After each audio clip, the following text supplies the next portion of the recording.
এই যে রামনবমীর শোভাযাত্রা কি দেখলেন, কেমন মানুষের কেমন সারা দেখলেন আজকের এই শোভাযাত্রা?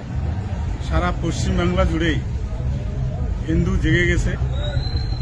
এদের উপর যে খারাপ ব্যবহার হয়েছে, হিন্দুদের উপরে যে খারাপ ব্যবহার হয়েছে, বাংলাদেশ থেকে শুরু করে পশ্চিমবাংলা এখনো পর্যন্ত যে সমস্ত ঘটনা ঘটে গেছে, সেই ঘটনাকে উপলক্ষ করে এটা কোথাও না কোথাও হিন্দুদের একটা অস্তিত্ব রক্ষার লড়াই শুরু হয়ে গেছে।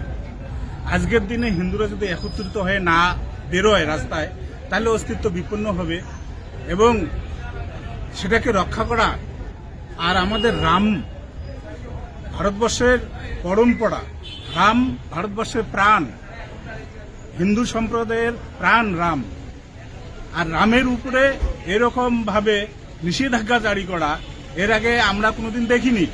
হিন্দুত্বের যে কোনো কাজের উপরে নিষেধাজ্ঞা জারি করা, করতে না দেওয়া, এটা আর আগে আমরা কোনোদিন দেখিনি। তাই মানুষ একত্রিত হয়ে রাস্তায় নেমেছে। সারা বাংলায় একই অবস্থা।